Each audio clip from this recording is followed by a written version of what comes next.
What would you do if your mother-in-law stole $3,000 worth of your stuff and sold it for $300? Sounds crazy, right? Well, welcome to my world, where family drama meets grand theft. Stick around, because I'm about to spill the tea on how I caught her red-handed, why my wife thought it was no big deal, and the wild ride that followed. Trust me, by the end of this video, you'll be looking at your own family gatherings in a whole new light. There I was, surrounded by my precious collection of antique keys, feeling like I'd just won the lottery. Each key was a tiny piece of history, a story waiting to be told. I'd spend hours polishing them, researching their origins, and imagining the doors they once opened. It was more than just a hobby, it was my passion. But my wife, she didn't get it. At all. "Why do you need all these old keys?" she'd ask, her voice dripping with disdain. I'd try to explain how some of these beauties were worth hundreds of dollars, but she'd just roll her eyes and mutter something about useless junk. Talk about a buzzkill, right? Little did I know, those eye rolls were just the tip of the iceberg. My mother-in-law, bless her heart, had her beady little eyes on my collection too. But not in the "oh, how interesting" way. Nope, she was eyeing them like a hungry cat stalking a mouse. I should have seen it coming. Every time she visited, she'd make these not-so-subtle comments about how valuable my keys must be. "Oh, I bet these would fetch a pretty penny," she'd say, her eyes gleaming. But me? I was too trusting, too naive. I mean, who steals from family, right? Well, let me tell you, I was about to find out. My $3,000 collection was about to become the star of a family drama that'd make reality TV look tame. If I'd known then what I know now, I'd have locked those keys up tighter than a miser's wallet. But hey, hindsight's 20/20, right? So there I was, living my best life, showing off my latest find to anyone who'd listen. It was this gorgeous brass key from the 1800s, all ornate and fancy. I'd spent weeks tracking it down, and it was the crown jewel of my collection. My wife just shook her head when she saw it, but my mother-in-law? Her eyes lit up like a Christmas tree. "Oh, that must be worth a fortune," she cooed, reaching out to touch it. I should have snatched it away right then and there. But I was too busy basking in the glow of finally having someone appreciate my hobby. Big mistake. Huge. A few days later, I noticed something was off. My display case looked emptier somehow. At first, I thought I was just being paranoid.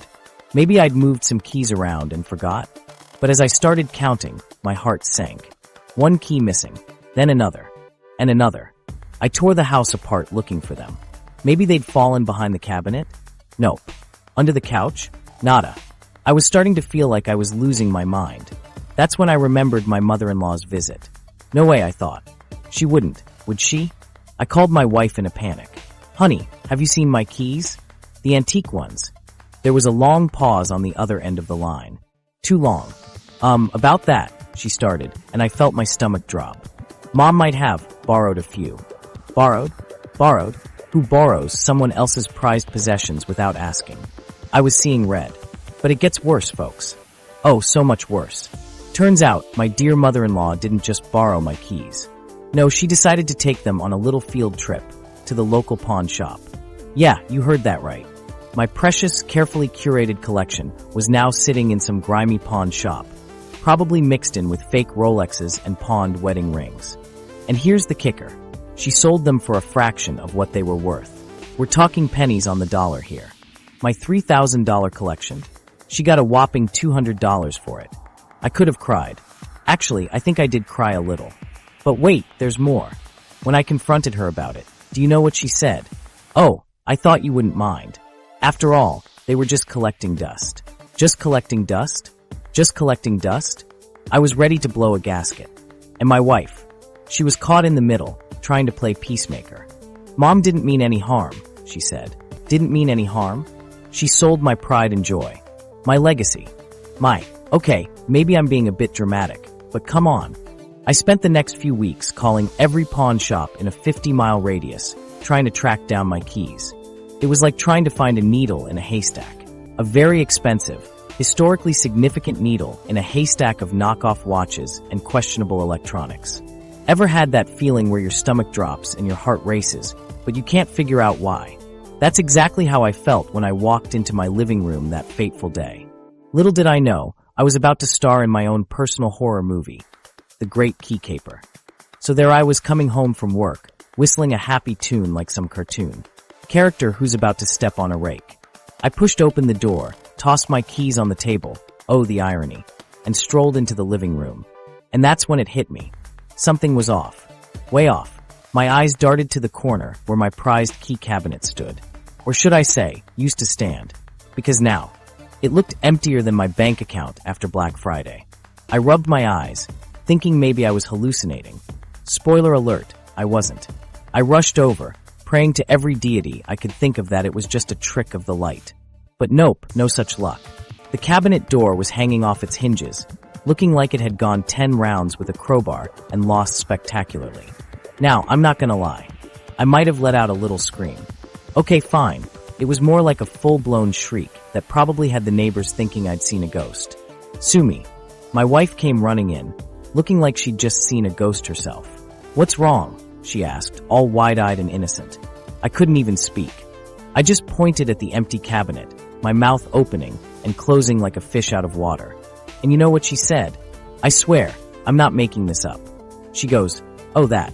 Mom needed some money for a new phone. Like she was talking about borrowing a cup of sugar or something. I felt like I'd just stepped into the Twilight Zone. Was this really happening?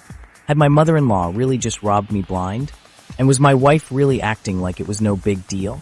Turns out, yep. My dear, sweet mother-in-law had helped herself to my entire collection. And sold it. For a phone. A freaking phone. I mean, who does that? Who walks into their son-in-law's house, sees a carefully curated collection, and thinks, I could use a new iPhone? Let me tell you, if looks could kill, my wife would have been planning 2 funerals that day. One for her mom, and one for my sanity. Now, here's where things get even crazier. My wife, bless her heart, tried to defend her mom. She said it was your fault for not giving her money directly. She said, like that made it all okay. I swear, I could feel my blood pressure skyrocketing. I half expected to see steam coming out of my ears, cartoon style. You see, this wasn't just about the keys. This was about trust, respect, and basic human decency. Things my mother-in-law apparently left at the pawn shop along with my collection. And let me tell you, the hits just kept on coming. Turns out, this kind of thing isn't as rare as you'd hope. Family theft is like this secret epidemic nobody talks about. It's all manipulation and deceit, with the thieves using their family ties to pull off their schemes. My mother-in-law, she was practically textbook. She'd used her "I'm family" card to gain access to my house, then helped herself to my stuff. And when caught, she had a ready-made excuse. I needed a new phone. Like that made it all okay. The worst part, a lot of people don't even report this kind of theft. There's this whole culture of silence around it. Oh, it's family, they say. You can't call the cops on family. Well, watch me. But here's the kicker. My wife, she was enabling this whole mess. She'd been covering for her mom's little mistakes for years. And now, here we were, with my collection gone and my trust shattered. I felt like I was losing my mind. Was I the only one who saw how messed up this was? I mean, we're talking about a grown woman who thought it was okay to steal from her son-in-law. And my wife was acting like I was the unreasonable one for being upset. It was like being in a bad sitcom, except there was no laugh track. Just me standing there, trying to wrap my head around the fact that my mother-in-law had basically ransacked my house like some kind of geriatric cat burglar. And you know what? Part of me wanted to laugh. Because if I didn't laugh, I was pretty sure I was gonna cry. Or scream. Or both. So there I was, caught between wanting to tear my hair out and wanting to pack my bags and run away to join the circus. Because honestly, the circus was starting to look pretty sane compared to my family situation. At this point, I was ready to run off and join the circus. But little did I know, the real show was just about to begin. Picture this. A 2-year-old phone, a $3,000 key collection, and a mother-in-law with champagne tastes on a beer budget. What could possibly go wrong? Let me tell you, folks, when I found out what kind of phone my mother-in-law got with my stolen keys, I nearly lost it. You'd think she'd at least go for one of those fancy iPhones with all the bells and whistles, right? Nope. She got some cheap smartphone that probably cost less than one of my antique keys. I stormed into the living room, where my wife was casually flipping through a magazine like nothing was wrong. You sold my entire collection for that. I yelled, waving the phone in her face. She had the nerve to shrug. Mom really wanted a new phone. Her old one was 2 years old. 2 years old. 2 years. I couldn't believe my ears. Since when is a 2-year-old phone ancient history? I mean, come on. I've had socks older than that. Is the old phone broken? I asked, trying to find some shred of logic in this madness. No, my wife admitted, not even looking up from her magazine. But Mom said she deserved an upgrade. An upgrade. At my expense. Without even asking. I felt like I was taking crazy pills. You know that feeling when you're in a dream, and everything's just slightly off. That was my life now, except I couldn't wake up from this nightmare. I paced around the room, trying to wrap my head around the situation. So let me get this straight, I said, my voice getting higher with each word. Your mom decided she needed a new phone, even though her old one works perfectly fine. And instead of, saving up or asking for it as a birthday gift, she just helped herself to my key collection. My wife finally looked up from her magazine, rolling her eyes like I was the one being unreasonable. It's just some old keys, she said, waving her hand dismissively. You can start a new collection. Just some old keys? Just some old keys? I couldn't believe what I was hearing. Those old keys were more than just metal. They were pieces of history, each with its own story. I'd spent years tracking them down, researching their origins, and carefully preserving them. And now, they were probably scattered across pawn shops in exchange for a phone that would be outdated in a year. I took a deep breath, trying to calm myself down. Honey, I said, as patiently as I could manage. Do you realize how long it took me to build that collection? Some of those keys were over 100 years old. You can't just replace them like a 2-year-old phone. She sighed, like I was a child throwing a tantrum over a broken toy. Look, I know you like those keys, but Mom really needed a new phone. She was feeling left out because all her friends have newer models. You know how she gets. Oh, I knew how she got, all right.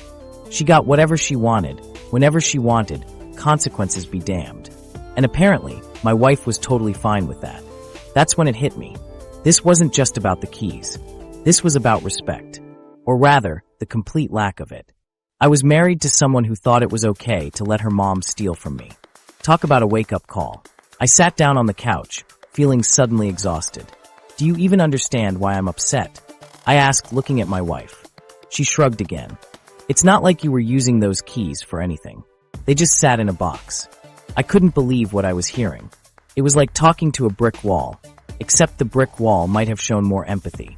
They weren't just sitting in a box, I explained, trying to keep my voice level. They were a collection, a hobby, something I cared about. How would you feel if I sold your grandmother's jewelry for? I don't know, a new fishing rod. My wife's eyes widened. That's different. Those are family heirlooms. And my keys were personal treasures, I shot back. Just because they didn't belong to my great-great-grandfather doesn't make them any less valuable to me. She rolled her eyes again. You're being dramatic. It's not like Mom stole your car or your life savings. I laughed, but there was no humor in it.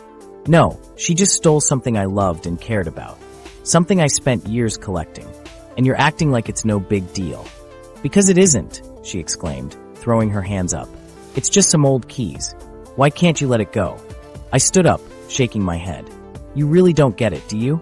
This isn't about the keys anymore. It's about trust. It's about respect. Your mom stole from me, and you're defending her.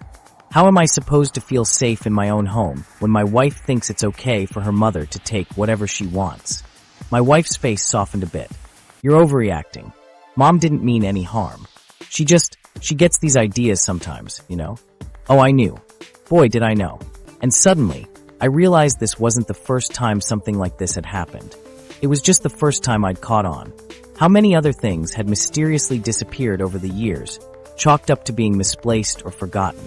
I then found myself standing in front of the local pawn shop, feeling like I was about to step into some twisted version of Antiques Roadshow. Except instead of discovering hidden treasures, I was desperately hoping to reclaim my own. I took a deep breath and pushed open the door, the little bell above jingling cheerfully, completely oblivious to my inner turmoil. The guy behind the counter looked up as I walked in, his expression a mix of boredom and mild curiosity.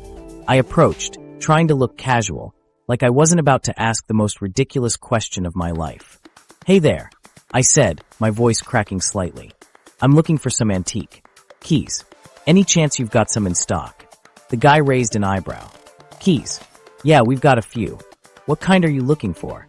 I hesitated, then decided to just rip off the Band-Aid. Well, funny story. They're actually my keys. My mother-in-law sold them to you. Without my permission. His other eyebrow shot up to join the first. Your mother-in-law sold us your keys? He repeated slowly, like he was trying to make sense of a particularly confusing word problem. I nodded, feeling my face heat up. Yep, that's exactly what happened. He stared at me for a long moment, then let out a low whistle. Man, and I thought I had mother-in-law problems. At least mine just criticizes my cooking. I let out a weak laugh. Trust me, I'd trade you in a heartbeat. He shook his head, a mix of sympathy and amusement on his face. All right, let me see what I can do. When did she bring them in?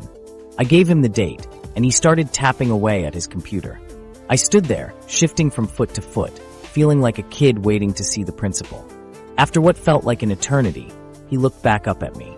Okay, I've got good news and bad news. Which do you want first? My stomach did a little flip. Good news, I guess? He nodded. Good news is, we did indeed buy a collection of antique keys on that date. Paid $300 for the lot. I felt a glimmer of hope. Maybe this wouldn't be so bad after all. Great. So can I buy them back? I've got cash. The pawn shop guy winced. That's where the bad news comes in. We've already sold most of the collection.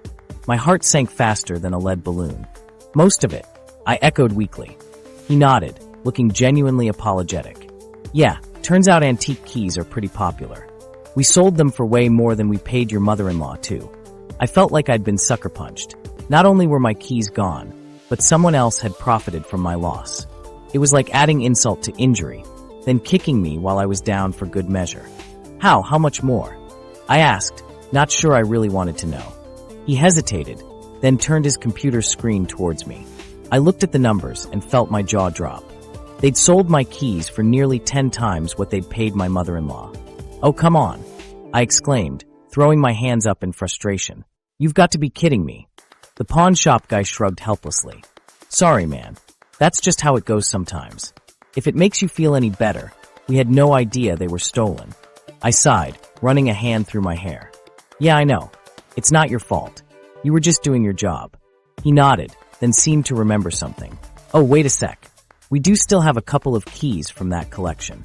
They didn't sell as well as the others. I perked up slightly. Really? Can I see them? He disappeared into the back room and returned a few minutes later with a small box. Inside were 3 keys, nothing special, just some old-looking brass ones. But at that moment, they might as well have been made of gold. How much? I asked, already reaching for my wallet. He looked at me, then at the keys, then back at me. You know what? Take 'em. No charge. I blinked in surprise. Seriously? He nodded.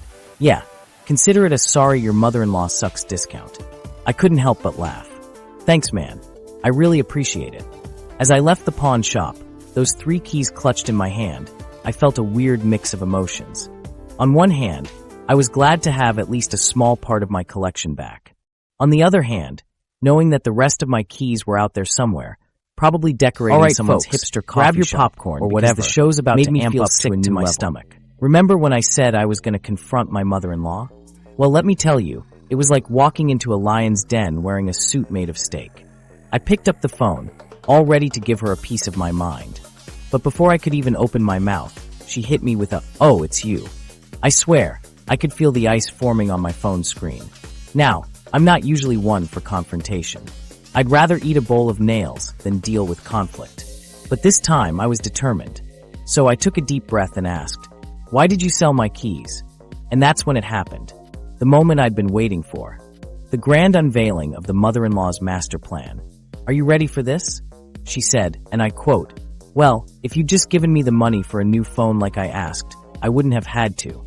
I'm sorry, what? Did I just hear that right? Was she seriously trying to blame me for her sticky fingers? I mean, I've heard some wild excuses in my time, but this one took the cake, frosting and all. But wait, there's more. She wasn't done with her little performance.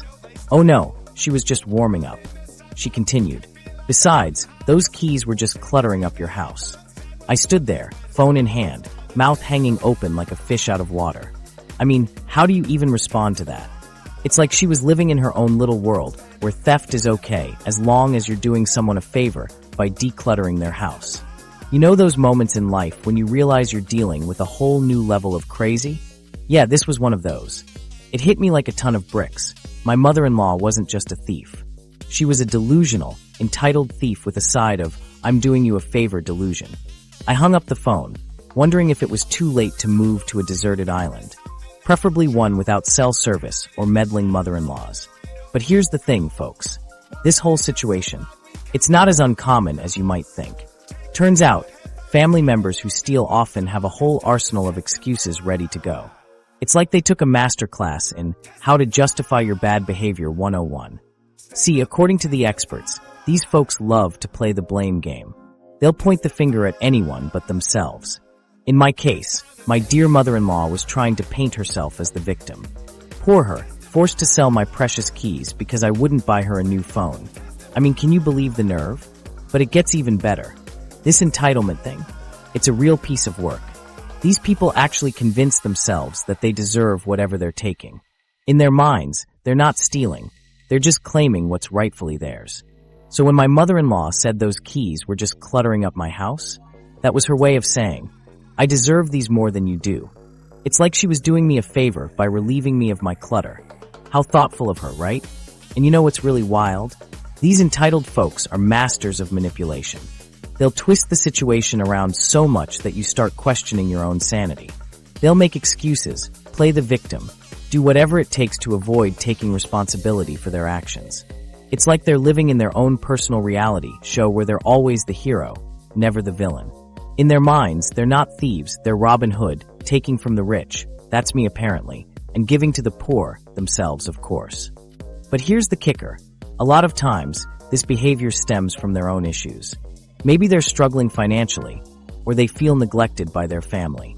In my mother-in-law's case, it seems like she felt entitled to a new phone, and if I wasn't going to give her the money for it, well, she'd just help herself to my stuff instead. Now, I'm not saying this excuses her behavior. Far from it. But understanding where it comes from can help you deal with it better. Knowledge is power, right? So there I was standing in my living room, phone in hand, trying to process what had just happened. I felt like I was in some bizarre alternate universe where stealing is okay as long as you have a good excuse. But you know what?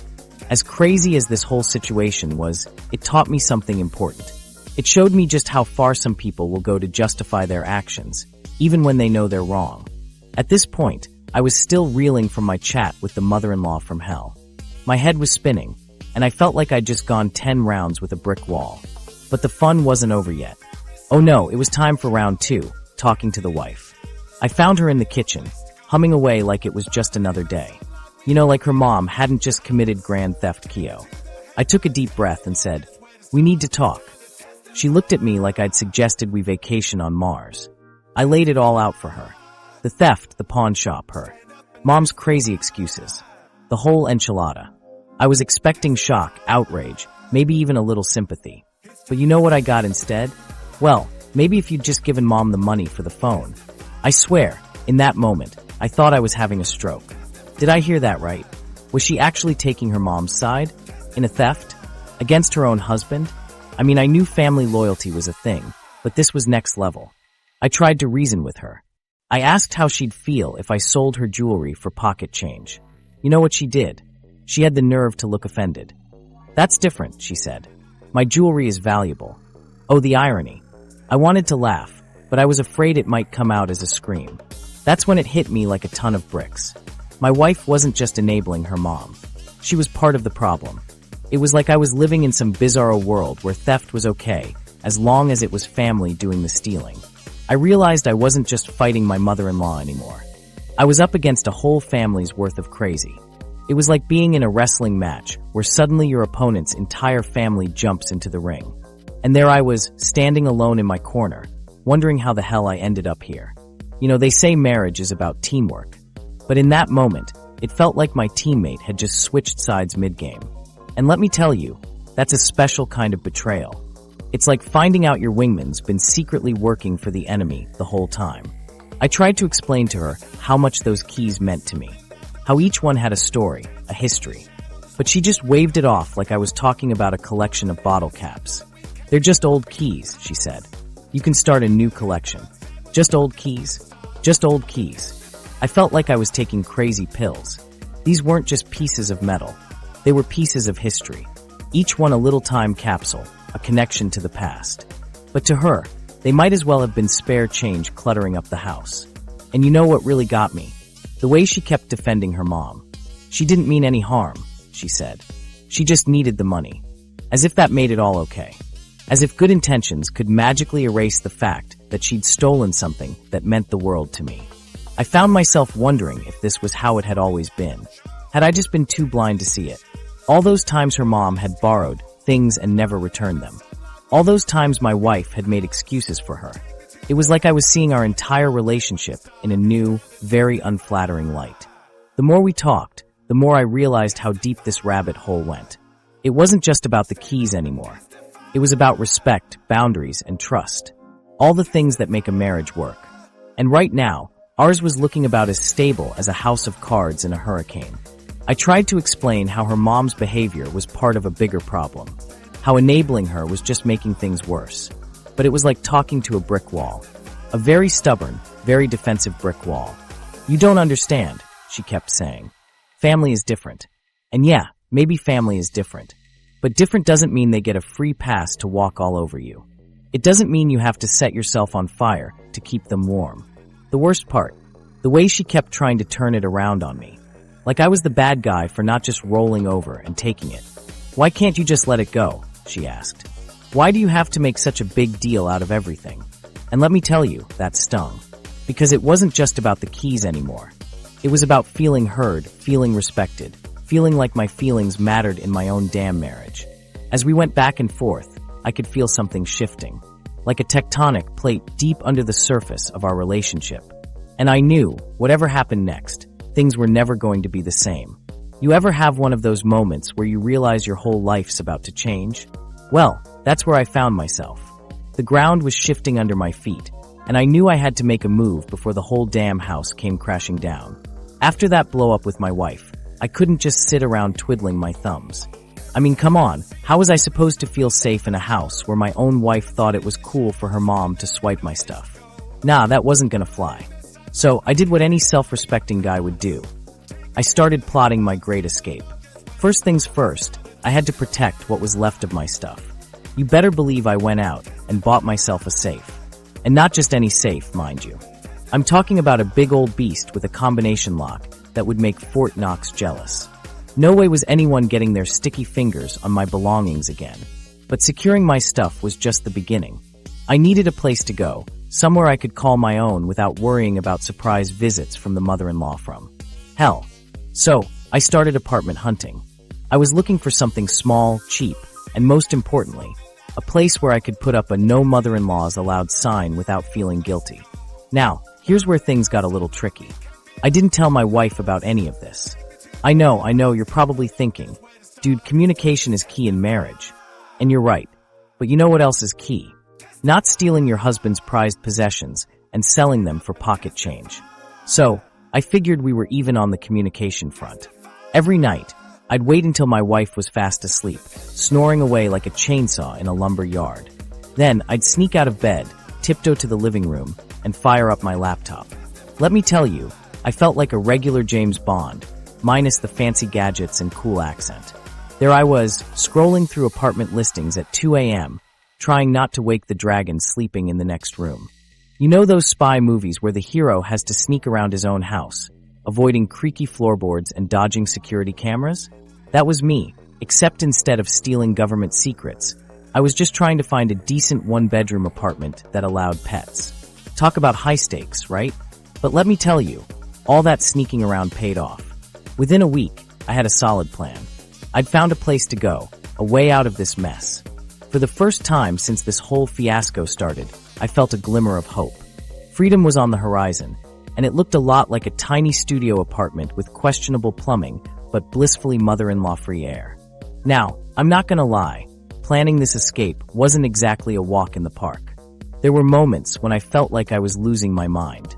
I mean, who plans to leave their own home in secret? But then I'd remember why I was doing this, and it all made sense again. You see, it wasn't just about the keys anymore. It was about respect, trust, and feeling safe in my own home. And let's face it, Those things had flown out the window faster than my mother-in-law could say garage sale. So there I was living a double life. By day, I was the same old me, trying to keep the peace and pretend everything was hunky-dory. But by night, I was a man on a mission, planning my escape with all the determination of a prisoner digging a tunnel with a spoon. I gotta tell you, there were times when I felt pretty damn guilty about all this sneaking around. I mean, this was my wife we're talking about. The woman I'd promised to love and cherish, for better or for worse. But then I'd remember how she'd brushed off the theft of my keys like it was no big deal. And suddenly, the guilt didn't feel so heavy anymore. It's a weird feeling, you know? Planning to leave the person you thought you'd spend the rest of your life with. But sometimes, life throws you a curveball, and you've got to swing or strike out. And me? I was tired of striking out. So I kept at it, night after night, piecing together my escape plan like some kind of relationship MacGyver. I researched everything, tenant rights, how to change my address without my wife finding out, even how to pack up my stuff without raising suspicion. Trust me, there's a whole underground world of information out there for people trying to make a quiet exit. And you know what? With each passing day, each secret search, each carefully laid plan, I felt a little bit stronger, a little bit more in control. It was like I was reclaiming a part of myself that I'd lost somewhere along the way. You ever feel like you're living in a weird reality show where everyone's lost their marbles except you? Well, buckle up, because that's exactly where I found myself. But just when I thought I was going to lose it completely, an unexpected lifeline appeared. My phone buzzed. It was Dave, my best bud since forever. "Want to grab a beer?" he asked. I swear, I almost burst into tears right then and there. Finally, someone normal to talk to. Someone who wouldn't try to steal my socks, or tell me I was overreacting about having my prized possessions swiped. We met up at our usual spot, this dingy little bar that's been around since the Stone Age. Dave took one look at my face and said, "Dude, you look like you've been hit by a truck." And then the truck backed up and hit you again. I couldn't help but laugh. It was the first time I'd cracked a smile in weeks. And then, like a dam bursting, it all came pouring out. The keys, the theft, the crazy mother-in-law, the even crazier wife. I told him everything, from the moment I realized my collection was gone to the plans I'd been making to get the heck out of Dodge. Dave listened, his eyes getting wider with every word. By the end, his jaw was on the floor. I'm pretty sure if it wasn't attached, it would have rolled right out the door. "Bro," he said, shaking his head in disbelief. "You need to get out of there. Like yesterday. No, scratch that. Like last month." I told him about my escape plan, the apartment hunting, the secret savings account, the whole 9 yards. He nodded approvingly. "Smart move. Need help moving? I've got a truck and a strong back. Well, a truck at least." For the first time in weeks, I felt like I wasn't alone. Like maybe, just maybe, I wasn't the crazy one in this whole mess. It was like coming up for air after being underwater for way too long. Dave's reaction confirmed what I'd been thinking all along. This situation wasn't normal. It wasn't okay. And I wasn't overreacting by wanting to get the heck out of there. As we clinked our beer bottles, I realized something. Sometimes your chosen family is better than your actual one. Or your in-laws, at least. Dave had my back in a way my wife never did. He listened, he understood, and he was ready to help without making excuses for anyone's bad behavior.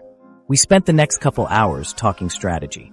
Dave had some good ideas I hadn't even thought of, like making sure I had all my important documents in order before I left, and setting up a new bank account at a different bank, just in case.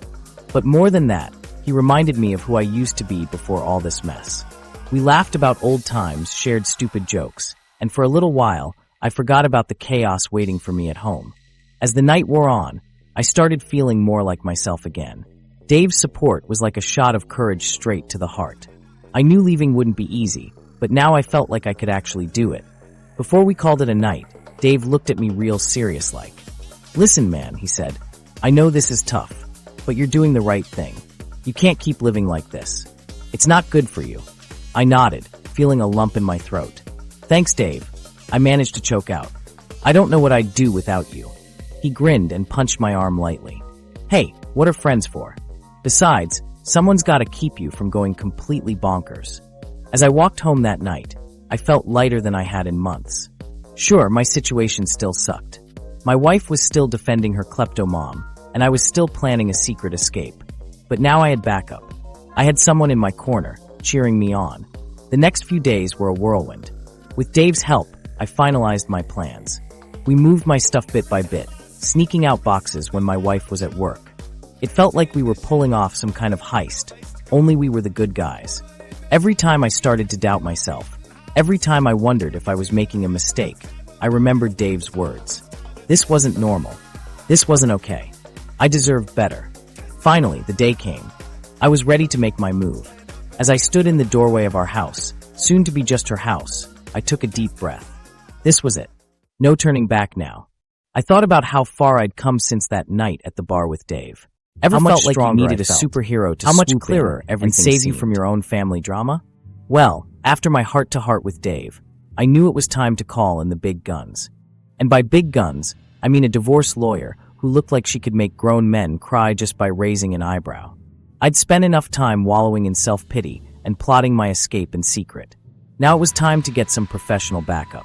So, I did what any sane person would do when their mother-in-law steals their prized possessions and their wife shrugs it off like it's no big deal. I Googled divorce lawyers who can handle crazy and picked the scariest looking one I could find.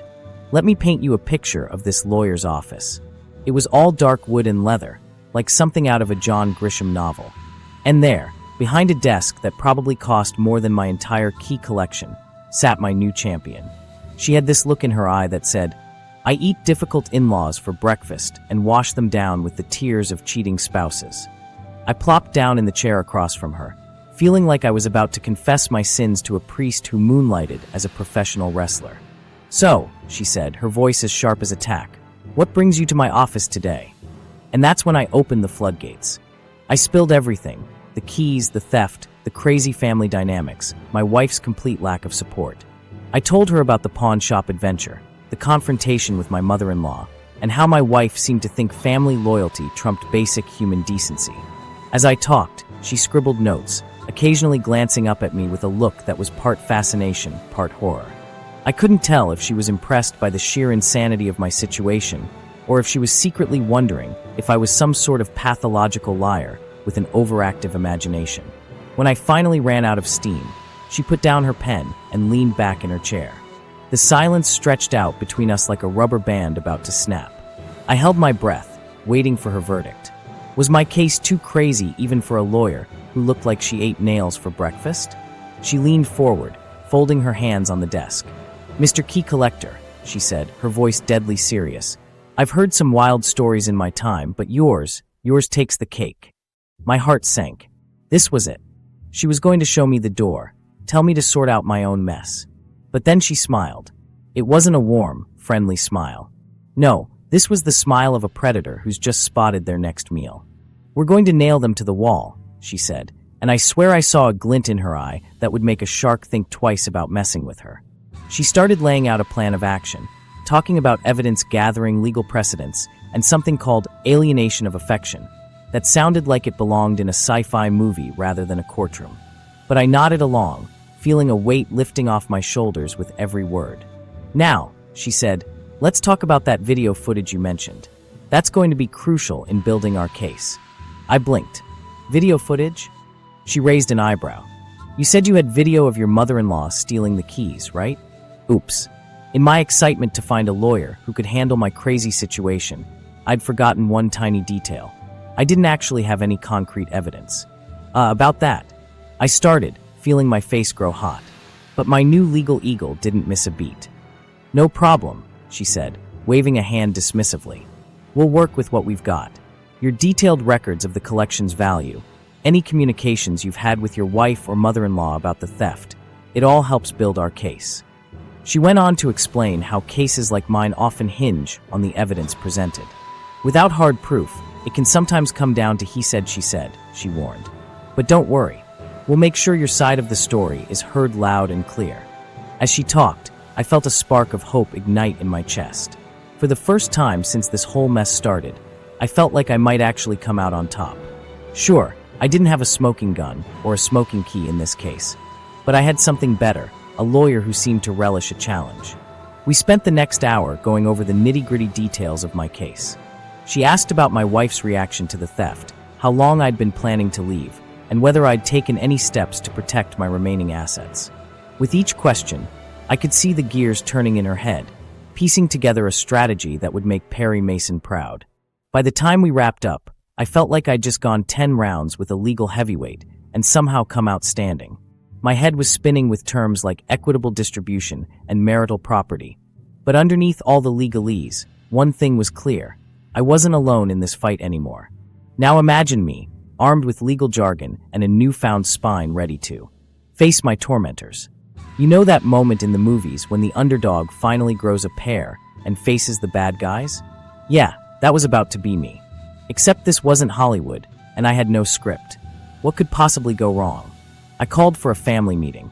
The dynamic duo of destruction, my wife and her mom, were about to get a taste of their own medicine.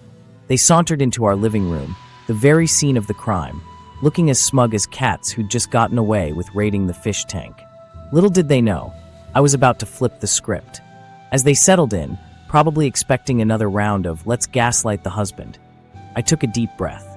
This was it. No turning back now. I started laying it all out, the theft, the lies, the crazy excuses. All of it. And let me tell you, it felt good. Like finally scratching an itch you couldn't reach for years. My mother-in-law tried to interrupt, probably gearing up for another round of "but I'm family" excuses. But this time, I wasn't having it. "I'm not finished," I said, channeling my inner Judge Judy. The look on her face? Priceless. It was like I'd grown a second head, right in front of her. Now here's where it gets good. I'd been practicing this part in the mirror for days, trying to get the right mix of, business, and you messed with the wrong guy. I took a deep breath and dropped the bomb. I was filing for divorce and pressing charges for theft. You should have seen their faces. It was like I'd told them I was secretly Batman, or that I'd won the lottery and was moving to Mars. Their jaws hit the floor so hard, I'm pretty sure our downstairs neighbors felt it. For once, they were speechless. No excuses, no justifications. Just pure, unadulterated shock. It was like watching a computer reboot. You could almost see the loading bar in their eyes as they tried to process what just happened. Now, I know what you're thinking. But dude, wasn't that a bit harsh? They're still family, right? Trust me, I get it. But here's the thing. Sometimes you gotta stand up for yourself, even if it means facing off against your own flesh and blood. Or in this case, your in-laws from hell. See, confronting abusers, yeah, I said it, abusers, can actually lead to some pretty sweet outcomes. We're talking increased self-esteem, feeling like a badass, and finally breaking free from that toxic cycle. It's like hitting the reset button on your life. And let me tell you, as I walked out of that room, leaving them sputtering like fish out of water, I felt 10 feet tall. The tide had finally turned. It was like I just won the Super Bowl of standing up for myself. Now, I'm not gonna lie. It wasn't easy. My heart was pounding so hard I thought it might burst out of my chest like that scene from Alien. But you know what? It was worth it. For the first time in forever, I felt like I was in control of my own story. And here's the kicker. This wasn't just about me. It was about setting boundaries, saying enough is enough, and showing that no one, not even family, has the right to walk all over you. It's like they say, sometimes you gotta be your own hero. As I closed the door behind me, I could hear them starting to argue. Blame was being thrown around like confetti at a parade. But you know what? That wasn't my problem anymore. I'd said my piece, and now it was time to start my new chapter. Walking away from that mess, I felt a mix of emotions. Relief, for sure. A bit of sadness, because let's face it, this wasn't how I'd pictured my marriage ending. But mostly, I felt free. Like I just shrugged off a backpack full of rocks I'd been carrying for years. Now, I'm not saying confrontation is always the answer. Sometimes it's better to walk away quietly. But in this case, standing up to them was exactly what I needed. It was like lancing a boil, painful, but man, the relief afterwards was something else. And you know what? I realized something important. All those times I'd stayed quiet, trying to keep the peace, I wasn't doing anyone any favors. Not them, and definitely not myself. Sometimes you gotta rock the boat to get to calmer waters. So there I was walking down the street, feeling like a new man. Sure, I had a long road ahead, divorce papers, court dates, probably some more drama. But for the first time in a long time, I felt like I could handle it. Like I'd finally found my voice, and just when I thought I'd written the final chapter in this circus of a story, life decided to toss in a plot twist that would make even the most dramatic soap opera writers blush. You know how they say be careful what you wish for? Yeah, turns out that's not just some cheesy line from a fortune cookie. There I was, feeling like I'd finally taken control of my life. I'd stood up to my thieving mother-in-law, told my enabling wife I was done, and even managed to find a lawyer who didn't run screaming from my case. I thought I was on the home stretch, ready to start my new life as a free man. But oh boy, was I wrong. It was just a few days after the big showdown. I was sitting at home, scrolling through apartment listings and daydreaming about my new bachelor pad. Then my phone rang. It was my wife. Now, normally I'd rather stick my hand in a blender than answer her calls these days, but something in my gut told me to pick up. As soon as I heard her voice, I knew something was wrong. She was crying. Not the fake, manipulative tears I'd gotten used to, but real gut-wrenching sobs. My first thought, great, what now? Did her mom steal my car too? But no, it was worse. Much worse. Through her tears, my wife managed to choke out the words that hit me like a ton of bricks. Her mom, my lovely key-stealing mother-in-law, had suffered a heart attack. She was in the hospital, and it wasn't looking good. Now, I'm not gonna lie. For a split second, a tiny part of me thought, karma's a witch, huh? But then the reality of the situation sank in, and I felt like the world's biggest jerk. Sure, I hated what she'd done, but I didn't want her dead. I mean, who wishes that on someone, right? My wife was an absolute mess on the phone. She was begging me to come to the hospital, to forget about the divorce, to put all this drama behind us. And let me tell you, in that moment, I realized just how out of control this whole saga had spiraled. I hung up the phone, feeling like I'd been sucker punched by the universe. How had things gone so wrong? One minute I'm planning my great escape, and the next I'm wondering if I should rush to the hospital to comfort the family I was ready to leave behind. Now, here's where things get really interesting. Remember all that stress and family drama we've been talking about? Turns out, it's not just bad for your mental health. According to some fancy research, all that emotional turmoil can actually trigger some serious health issues. We're talking heart attacks, folks. Real, life-threatening stuff. And it's not just the person at the center of the drama who's at risk. Nope, this kind of stress can ripple out and affect the whole family. In my case, it was my mother-in-law who took the hit. Apparently, she'd had a big blow-up with my wife about the whole key fiasco and the financial mess it had caused. Next thing you know, boom, heart attack. Now, I'm no doctor, but even I can connect the dots here. All this fighting, the betrayal, the legal threats, it had taken a toll on everyone. And now, here we were, dealing with a health crisis on top of everything else. But wait, it gets better. Or worse, depending on how you look at it. Turns out, when you're in the middle of legal proceedings and someone has a health crisis, things can get real complicated real fast. I could already imagine my lawyer's face when I told him about this new wrinkle in our case. And let's not forget about the guilt. Oh boy, the guilt. There I was feeling all high and mighty about standing up for myself.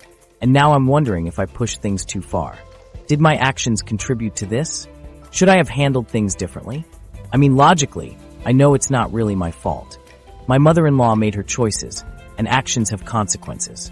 But try telling that to the knot in my stomach as I pictured her lying in a hospital bed. And my wife, she was a wreck. All that defiance and entitlement from before, gone. Now she was just scared and desperate, wanting her family back together. Part of me wanted to comfort her, to rush to her side like I would have in the past. But another part of me was wary. Was this just another manipulation tactic? Or was it a genuine cry for help? You know how they say hospitals are where miracles happen? Well, I was about to find out if they're also where divorces go to die. As I pushed through those sliding doors, I couldn't shake the feeling that this visit was going to change everything again. The hospital smelled like a mix of bleach and broken dreams. Real cozy, let me tell you. I spotted my wife in the waiting room, and man, she looked rough. Like she'd aged a decade overnight. When she saw me, the waterworks started. Again, I was starting to feel like a walking Kleenex. We sat there in the world's most awkward silence, waiting for news. The constant beeping of machines was driving me up the wall. I mean, how many beeps does it take to say, "Yep, still alive"? Finally, a doctor came, out looking all serious. In hospitals, that's about as comforting as a shark in a kiddie pool. He gave us the rundown. She's stable, but she'll need to make some lifestyle changes. I almost laughed out loud. Lifestyle changes? What, like not swiping other people's stuff? But before I could unleash my inner comedian, the doc hit us with a bombshell. She'll need full-time care, he said, looking between us like he was refereeing a tennis match. I glanced at my wife, she looked at me, and I could practically hear the universe laughing. This drama was far from over. In fact, it felt like we were just getting started on a whole new season of My Life's a Sitcom. The doctor went on about cardiac rehab and exercise programs, but all I could think was, great, now I'm going to be guilted into playing nurse for the woman who thought my prized possessions were her personal piggy bank. My wife, bless her heart, was hanging on every word like the doc was handing out winning lottery numbers. We'll do whatever it takes, she said, gripping my hand like I was her lifeline. I wanted to yank my hand away and yell, "We? What's this we business?" But I didn't, because apparently, I'm a sucker for punishment. The doc kept talking about how family support is crucial during recovery.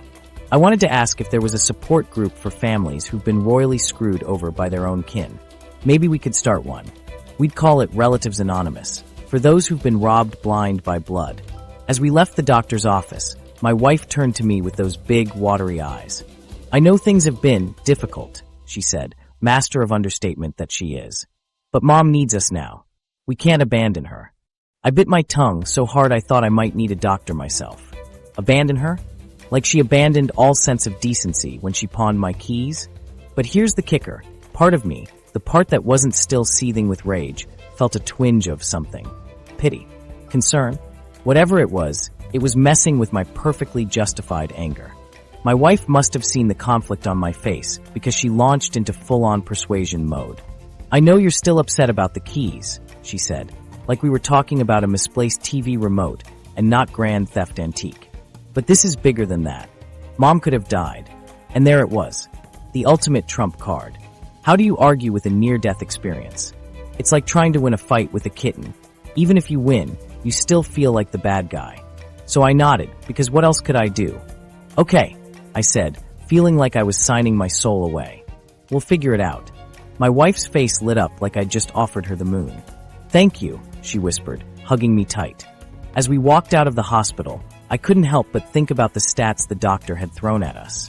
Apparently, about 65% of heart attack patients need some kind of caregiving support after they leave the hospital. And guess who usually steps up to the plate? Yep, family members. I could already feel the weight of it all settling on my shoulders. The doctor had warned us about caregiver burnout, physical, emotional, and mental exhaustion. Great, because I wasn't exhausted enough already from dealing with this whole mess. And let's not forget the family drama. The doc mentioned how common it is for family dynamics to shift after a health crisis. Conflicts over responsibilities, expectations. It's like adding gasoline to an already raging dumpster fire. As we got in the car, my wife turned to me with a determined look. We can do this, she said. Together.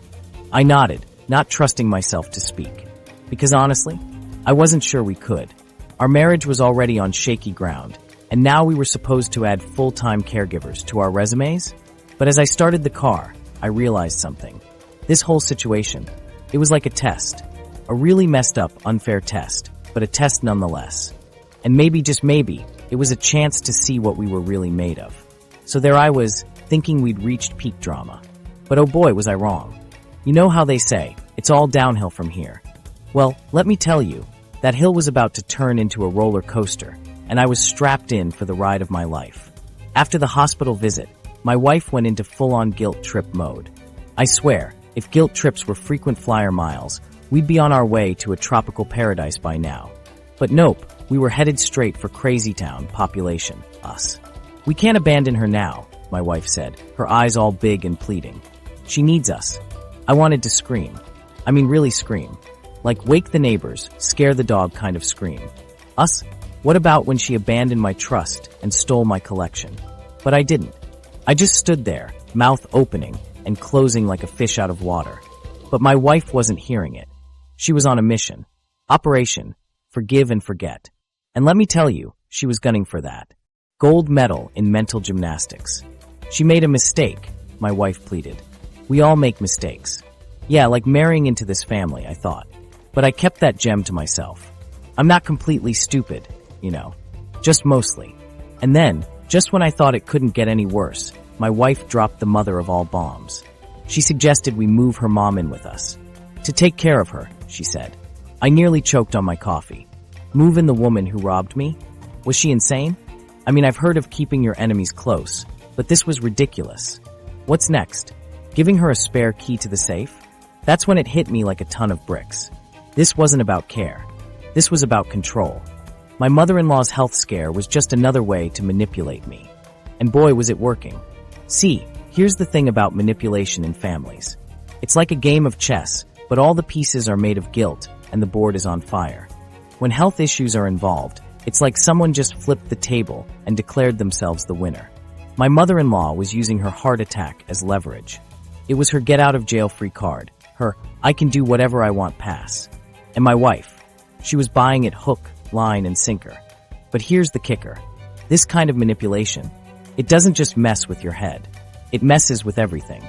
It's like a tornado of stress and conflict, sweeping through your life and leaving nothing but chaos in its wake. And let me tell you, I was feeling every bit of that chaos. My wife was all about deflecting blame now.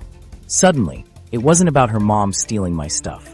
No, it was about how I wasn't being supportive enough. How I wasn't understanding enough. How I wasn't enough, period. It was like being stuck in a funhouse mirror maze, but instead of distorted reflections, all I could see were twisted versions of reality. My wife's reality, where her mom was the victim. Her mom's reality, where she was justified in her actions. And my reality? Well, that didn't seem to matter much anymore. I found myself questioning everything. Was I being too harsh? Was I the bad guy here? Should I just suck it up and let bygones be bygones? But then I remembered. I remembered the feeling of betrayal when I discovered my keys were gone. I remembered the hours spent tracking them down, the frustration of dealing with pawn shops. I remembered the hurt of my wife dismissing my feelings. And I realized something. This guilt, this manipulation, it was just another form of theft. They were trying to steal my peace of mind, my self-respect, my very sense of reality. Well, not this time. I was done being manipulated. I was done being the bad guy in someone else's story. It was time to write my own ending. Alright, check this out. I'm standing in my living room, feeling like I'm trapped in some bizarre game show called Who Wants to Be a Doormat? My wife's looking at me with those big, pleading eyes, and I can practically hear the sad violin music playing in the background. Honey, she says, all sweet and syrupy, we need to find a compromise. Can't we just forget about all this and move on? I nearly choke on my own spit. Forget about it? Move on. She might as well have asked me to forget my own name and move to Mars. Compromise. I repeat, my voice going up an octave. Sweetheart, I don't think you understand what that word means. It's not one person giving up everything while the other gets their way. But let me tell you, trying to explain the concept of fairness to my wife, right, then was like trying to teach a cat to bark. It just wasn't happening. She kept insisting that family is different, that we should cut her mom some slack. I wanted to ask if that slack came with a price tag of $3,000 attached to it. So there we were, going round and round like a couple of hamsters on a wheel. She'd suggest something ridiculous.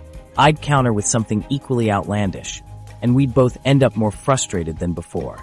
How about family therapy? She offers, like that's going to magically fix everything. I can't help but snort. Sure, and while we're at it, why don't we get your mom a lie detector test? I'm sure that'll go over real well. The look she gives me could curdle milk. Clearly, my brilliant suggestion wasn't appreciated. But hey, if we're throwing out wild ideas, why not go all in? We keep at it for what feels like hours. I'm willing to drop the charges if her mom returns what's left of my collection. It seems fair to me. I get back some of what was stolen, and her mom doesn't end up in the slammer. Win-win, right? Wrong. My wife looks at me like I just suggested we sell her mother to a traveling circus. That's so mean, she cries. How could you even think of doing that to mom? I'm sorry, what? In what universe is asking for your stolen property back considered mean? I feel like I'm taking crazy pills here. Is this some new definition of mean that I missed in the latest edition of the dictionary? But here's the kicker, and trust me, you're gonna love this. My wife's idea of compromise? It's for me to forget everything and play happy families. That's right, folks. Apparently, in her world, compromise means one person bends over backwards while the other gets to waltz away scot-free. I try to explain that compromise usually means both sides give a little. Like normal people do in normal situations. But logic isn't exactly welcome in this conversation. It's like talking to a brick wall. A very emotional, very stubborn brick wall. We go round and round, like the world's most dysfunctional merry-go-round. I'm starting to feel dizzy, and not just from the circular arguments. It's like we're speaking two completely different languages. I'm saying theft and betrayal, and she's hearing minor inconvenience and family bonding opportunity. You know how they say communication is key in a relationship? Well, our communication right now is about as effective as a screen door on a submarine. We're getting nowhere fast, and I'm starting to wonder if we ever will. After what feels like an eternity of this back and forth, I realize something. Sometimes there is no compromise. Sometimes you just have to stand your ground. It's not about being stubborn or mean or unforgiving. It's about having self-respect and setting boundaries. I take a deep breath and look my wife straight in the eye. I'm sorry, I say, but I can't just forget this and move on. What your mom did was wrong, and I need that to be acknowledged. I need to know that you're on my side in this. Her face falls, and for a moment, I feel a pang of guilt. But then I remember the hours I spent tracking down my keys, the feeling of violation when I realized they were gone, the dismissive way my wife treated my concerns. And I know I'm doing the right thing. You know how they say the truth will set you free? Well, buckle up, because I was about to drop a truth bomb that would blow my marriage sky high. The fallout? Let's just say it makes nuclear winter look like a day at the beach. I'd been standing at the edge of this cliff for weeks, heart pounding, knowing I was about to jump. The ground beneath my feet was crumbling, and I had two choices. Cling to the familiar or take a leap into the unknown. Spoiler alert, I chose to jump. My wife was still pushing for forgiveness. Family is everything, she said, her eyes pleading with me. I looked at her and thought, yeah, and this family is everything wrong. It was like we were speaking different languages. She was all about forgiveness and moving on, while I was stuck in a loop of betrayal and resentment. I couldn't stop thinking about my keys. My collection. Years of work, gone in an instant. But it wasn't just about the keys anymore. It was about the lies, the excuses, the manipulation, the complete lack of respect. It was like I was living in some bizarre world where stealing from family was totally cool, and I was the bad guy for being upset about it. And then I thought about the future. Did I really want to spend it looking over my shoulder? Always wondering what might disappear next. It was like living in a real-life game of Clue, except instead of figuring out who did it, I'd be trying to figure out what was missing and where it went. In that moment, everything became crystal clear. I knew what I had to do. It was like someone had flipped a switch in my brain, and suddenly all the doubt and confusion was gone. I looked at my wife and said the words I'd been holding back. I want a divorce. The silence that followed was deafening. But for the first time in months, I felt at peace. It was like I'd been carrying around this massive weight, and suddenly it was gone. I could breathe again. My wife's face went through a whole range of emotions in about 3 seconds flat. Shock, disbelief, anger, and then resignation. I think deep down, she knew this was coming. She just didn't want to admit it. You can't be serious, she said, but her voice lacked conviction. It was like she was reading from a script, going through the motions of what she thought she should say. I've never been more serious in my life, I replied. And it was true. This wasn't a spur-of-the-moment decision. This was the result of weeks of agonizing, of weighing every option, of trying to find a way to make things work. But sometimes, you just have to admit when something's broken beyond repair. My wife started to tear up, and for a moment, I felt that familiar pang of guilt. But then I remembered the hours I spent tracking down my keys, the feeling of violation when I realized they were gone, the dismissive way my wife treated my concerns. And I knew I was doing the right thing. But what about everything we've built together? She asked, her voice barely above a whisper. I couldn't help but laugh.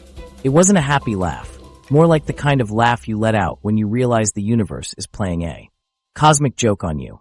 What have we built? I asked. A relationship where my feelings don't matter? Where your mom can steal from me, and it's somehow my fault? Where I'm expected to just roll over and take it because family is everything? My wife flinched at my words, but I couldn't stop. It was like a dam had broken, and everything I'd been holding back for months came flooding out. I've spent weeks trying to find a compromise, I continued, trying to find a way to make this work. But you know what? Sometimes there is no compromise. Sometimes you have to stand up for yourself, even if it means walking away. I could see the realization dawning on my wife's face. This wasn't a bluff. This wasn't a ploy to get her attention. This was real, and it was happening right now. What about counseling? She asked, grasping at straws. We could try family therapy. I shook my head. Therapy can't fix this, I said. It can't make your mom unsteal my keys. It can't make you suddenly respect my feelings. It can't undo the damage that's been done. My wife started to cry in earnest now, but I felt oddly detached. It was like I was watching a movie of my life instead of living it. I knew I should feel something, sadness, regret, maybe even fear. But all I felt was relief. So that's it, she asked through her tears. You're just going to throw away our marriage over some old keys? And there it was, the final nail in the coffin of our relationship. Even now, even after everything, she still didn't get it. She still thought this was just about the keys. It's not about the keys, I said, my voice calm and steady. It's about respect. It's about trust.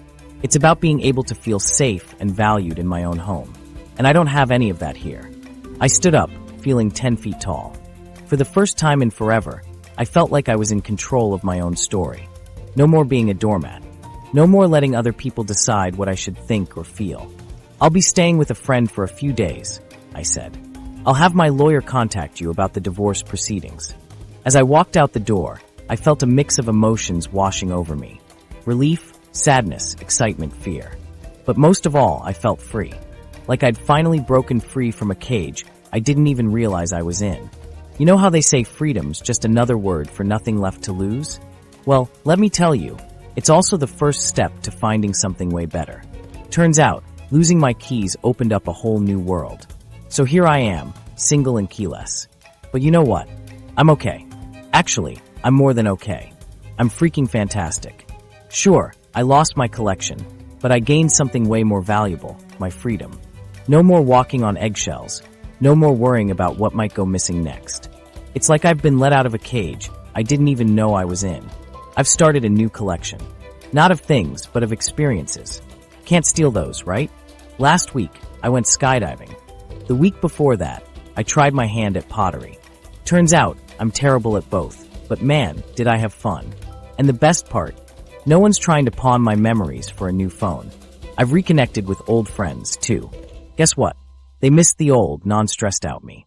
We've been hitting up local bars, trying out new restaurants, and even started a weekly game night.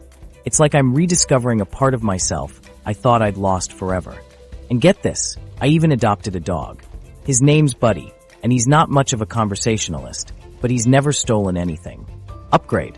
He's this goofy golden retriever who thinks he's a lap dog. Every time I come home, he greets me like I'm the best thing since sliced bread. It's nice to feel appreciated, you know? Sometimes, I think about my ex and her mom. I hope they're okay. From a distance. A very, very large distance. Like, maybe on another continent kind of distance. But mostly, I think about the future. And you know what? It looks pretty bright. I've been focusing on personal growth and trying new things. It's amazing how much happier I am now that I'm not so focused on material possessions. Don't get me wrong, I still appreciate nice things, but they don't define me anymore. I'm learning to value experiences over stuff, and let me tell you, it's a game changer. One of the biggest lessons I've learned through all this is the importance of setting boundaries. I used to think that being a good person meant always saying yes, always giving in. But now I know that it's okay to say no, to put myself first sometimes. It's not selfish, it's self-care. I've also been doing a lot of self-reflection. Turns out, when you're not constantly putting out fires in a toxic relationship, you have time to really think about what you want out of life. I'm reassessing my values, figuring out what I want in future relationships. And let me tell you, my standards have gone way up. My support network has been a lifesaver through all of this. My friends have been there for me, listening to me vent, offering advice, and sometimes just sitting with me in silence when that's what I needed. It's made me realize how important it is to surround yourself with good people. And Buddy, he's been more than just a pet. He's been a constant companion, always there with a wagging tail and a slobbery kiss when I'm feeling down. There's something about taking care of another living being that gives you purpose, you know? Plus, it's hard to stay sad when you're throwing a tennis ball for the 100th time. I've started volunteering at the local animal shelter, too. It's amazing how helping others can make you feel better about your own situation. Plus, it's given me a whole new appreciation for the simple things in life, like how excited dogs get over the smallest things. It's a good reminder to find joy in the little moments. Well, folks, we've reached the end of this wild ride. The great key caper of 2024 taught me a thing or two about family, boundaries, and the importance of a good lock. Let me tell you, setting clear boundaries with family isn't just a nice idea. It's essential for your sanity and your stuff. You know what they say, fool me once, shame on you. Fool me twice, and I'm changing the locks. That's exactly what I did. I even got some legal advice to make sure I was covered. Trust me, sometimes you gotta take decisive action to protect yourself, even if it feels weird doing it to family. Remember, just because someone's related to you doesn't mean they get a free pass to walk all over you. Blood might be thicker than water, but so is concrete, and that's what you need to build those boundaries with. Now, if you'll excuse me, I've got a new key collection to tend to. This time, with a security system that